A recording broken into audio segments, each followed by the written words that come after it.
Shalom, selamat malam sahabat terkasih yang diberkati Tuhan. Selamat bertemu dalam Renungan Malam Rema. Bersyukur karena kasih Tuhan, malam hari ini kita diizinkan bersama untuk merenungkan kebenaran firman Tuhan. Kiranya Rema mendapati sahabat semua dalam keadaan baik, berlimpah damai sejahtera dan sukacita ya. Baik sahabat, ayat firman Tuhan yang akan menuntun Rema kita saat ini terbaca dari surat Paulus yang pertama kepada jemaat di Korintus dalam 1 Korintus pasal 1 ayat yang ke-27 yang berbunyi demikian. Tetapi apa yang bodoh bagi dunia dipilih Allah untuk memalukan orang-orang yang berhikmat, dan apa yang lemah bagi dunia dipilih Allah untuk memalukan apa yang kuat. Sahabat Rema terkasih, Bob Sadino, seorang pengusaha Indonesia yang bergerak di bidang pangan dan peternakan, serta pemilik jaringan usaha Kemfood dan Kemcik, semasa hidup dikenal sebagai penular ilmu goblok untuk sukses. Ia berkata, setiap kali bertemu dengan orang baru, saya selalu mengosongkan gelas saya lebih dahulu. Mengapa demikian? Karena ketika seseorang mau terbuka untuk belajar dan bersedia untuk membuka hati dan telinga untuk mendengar, maka akan semakin banyak ilmu yang diperolehnya. Sikap ini mengandung arti bahwa perlu merendahkan diri untuk belajar sehingga pengertian dan pengetahuan yang didapat akan semakin luas. Sahabat, dalam kehidupan gereja di Korintus, pada masa setelah kematian dan kebangkitan Yesus Kristus hingga masa penginjilan Rasul Paulus, sebagian orang di sana tidak mau percaya bahwa Yesus telah bangkit dari kematian. Hal itu disebabkan karena mereka sangat berpegang pada ilmu pengetahuan. Selain itu, adanya keyakinan Yahudi yang percaya kalau Mesias itu tidak bisa dan tidak akan mati. Karena menurut mereka, Mesias itu tangguh dan tidak terkalahkan.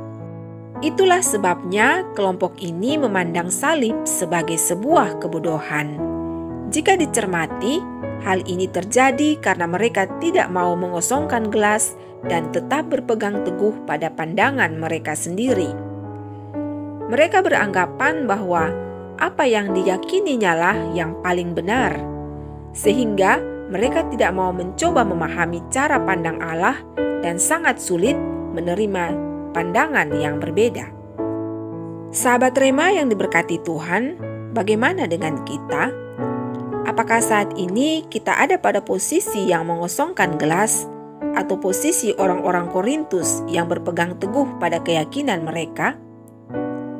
Setiap hal yang ada dan terjadi dalam hidup ini adalah merupakan pelajaran. Untuk itu, jangan pernah berhenti untuk belajar sehingga kita bisa memahami makna kehidupan yang sebenarnya. Alangkah baiknya bila kita mengosongkan gelas lebih dahulu dan siap untuk banyak mendengar dan rendah hati. Mohonkanlah hikmat dari Tuhan, karena hanya dengan hikmat dari Tuhan, maka kita akan bisa menerima kebenaran-kebenaran yang mungkin berbeda dengan pikiran kita sendiri, serta kita juga tidak menganggap bahwa diri kita serba benar, tetapi selalu bersedia untuk dikoreksi. Dengan mengosongkan gelas, kita akan tahu posisi kita yang sebenarnya sebagai manusia yang masih sangat butuh pertolongan dan tuntunan Tuhan, sehingga kita mau bergantung sepenuhnya hanya kepada Tuhan. Itulah sebabnya malam hari ini Rema memilih mengosongkan gelas sebagai judul renungan kita, dengan harapan agar kiranya analogi mengosongkan gelas ini bisa menjadi salah satu cara untuk kita bisa semakin bijak dan semakin bertumbuh, baik secara jasmani maupun rohani. Sahabat, mari berdoa. Bapa kami yang di sorga, terima kasih untuk malam hari ini. Kami sudah diperkenankan untuk belajar dari kebenaran firman-Mu. Tuntunlah dan kuasailah kami dengan Roh Kudus-Mu, sehingga kami bisa rendah hati dan menanggalkan ego kami, serta mau berharap kepada Engkau saja ya Bapa. Juga oleh Roh Kudus-Mu, cara pandang kami boleh diubahkan dari cara pandang manusia menjadi cara pandang Allah. Ampunilah dosa kami, Dalam nama Tuhan dan Juru Selamat kami Yesus Kristus, kami berdoa. Amin. Sahabat Rema terkasih, kita tiba di akhir perjumpaan. Jangan lupa bagikan kebaikan dan kebenaran yang engkau dapatkan kepada orang lain.